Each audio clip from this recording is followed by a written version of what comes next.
ఒక ఊళ్ళో సుమతి అనే యువతి ఉండేది. ఆమె చాలా అందమైనది, తెలివైనది కూడాను. ఒకరోజు వారి దేశ మహారాజు అనుకోకుండా ఆమెని చూస్తాడు. ఆమె అందానికి ముగ్ధుడైన మహారాజు తనకిచ్చి వివాహం చేయమని ఆమె తండ్రికి కబురు పంపుతాడు. ఈ విషయం సుమతి తండ్రి ఆమెకి చెబుతాడు. కానీ సుమతి తనకు ఆలోచించుకోవడానికి సమయం కావాలని అడుగుతుంది. మరునాడు సుమతి తన తండ్రితో, నాన్న, రాజ్యాలు, సిరి సంపదలు శాశ్వతం కాదు.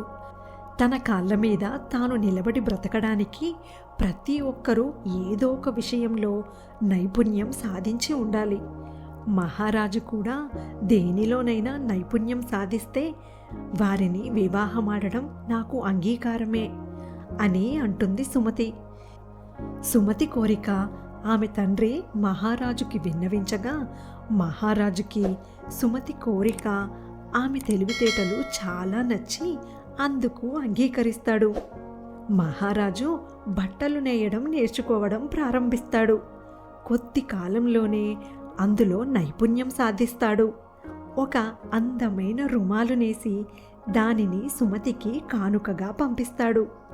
ఆ అందమైన రుమాలుని చూడగానే బట్టలు నేయడంలో రాజుగారి ప్రతిభను చూసి తాను కోరిన విధంగా బ్రతకడానికి ఒక విద్య నేర్చుకొని అందులో నైపుణ్యం సాధించినందుకు ఆమె ఎంతగానో సంతోషించి రాజుగారితో వివాహానికి అంగీకరిస్తుంది.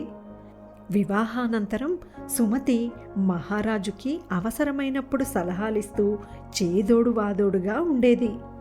ఒకరోజు మహారాజు, చూడు సుమతి, నా పరిపాలనలో ప్రజలు ఎలా ఉన్నారో, వారి కష్టసుఖాలు ఏంటో ఎలా తెలుసుకోవడం అని అడుగుతాడు. అప్పుడు సుమతి, మహారాజా, ప్రజల కష్టసుఖాలు తెలుసుకోవాలంటే వారిలో ఒకరిగా ఉన్నప్పుడే సాధ్యమవుతుంది. మీరు మారువేషంలో ప్రజల మధ్య తిరిగారంటే వారి కష్టసుఖాలు, మీ గురించి వారు ఏమనుకుంటున్నారో తెలిసిపోతుంది అని సలహా ఇస్తుంది సుమతి.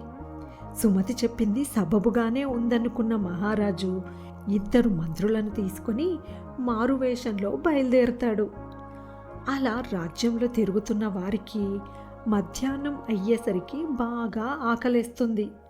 ముగ్గురు కలిసి దగ్గరలో ఉన్న భోజనశాలకు వెళ్తారు. అక్కడ వారు ముగ్గురు భోంచేయగానే స్పృహ తప్పి పడిపోతారు. వారికి మెలకువ వచ్చి చూసేసరికి ఒక చీకటి గదిలో తాళ్లతో బంధించబడి ఉంటారు. కాసేపటికి ఒక వ్యక్తి వచ్చి, మా యజమానికి మనిషి మాంసం అంటే చాలా ఇష్టం. 2-3 రోజుల్లో మిమ్మల్ని చంపి రుచికరంగా వండి పెట్టానంటే నాకు బహుమతి లభిస్తుంది అని అంటాడు. ఆ మాటలు విన్న మహారాజు ఈ పరిస్థితుల్లో తనను కాపాడగలిగేది ఎంతో తెలివైన తన భార్య మాత్రమే అని అనుకుంటాడు. అప్పుడు మహారాజు, ఇదంతా నువ్వు కేవలం డబ్బుల కోసమే చేస్తున్నట్టయితే నాకు ఒక మగ్గం తెచ్చిపెట్టు. నేను చాలా అందమైన రుమాలు నేసిస్తాను. అలాంటివంటే మన మహారాణికి ఎంతో మక్కువ. నువ్వు కానీ ఆ రుమాలుని ఆమెకి ఇచ్చావంటే నీకు బోలెడు ధనం కానుకగా ఇస్తుంది అని అంటాడు మహారాజు. ఇదేదో బాగుందనుకున్న ఆ వ్యక్తి మహారాజుకి మగ్గం తీసుకువచ్చి ఇస్తాడు. మహారాజు అందమైన రుమాలు నేసి ఆ వ్యక్తికి ఇస్తాడు.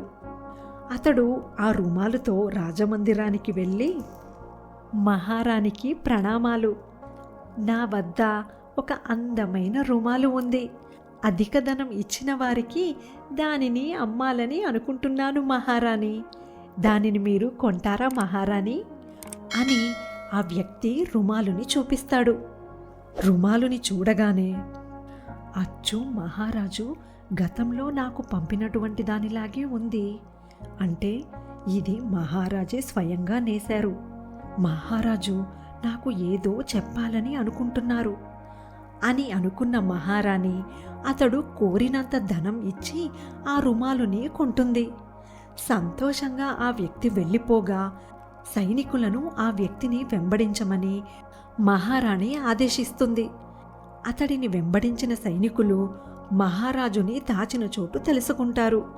ఆ వ్యక్తిని బంధించి మహారాజుని తీసుకొని రాజమందిరానికి వస్తారు. సుమతి తన తెలివితేటలతో తన ప్రాణాలు కాపాడినందుకు మహారాజు ఎంతో సంతోషిస్తాడు. ఇద్దరూ ఎప్పటికీ హాయిగా జీవిస్తారు.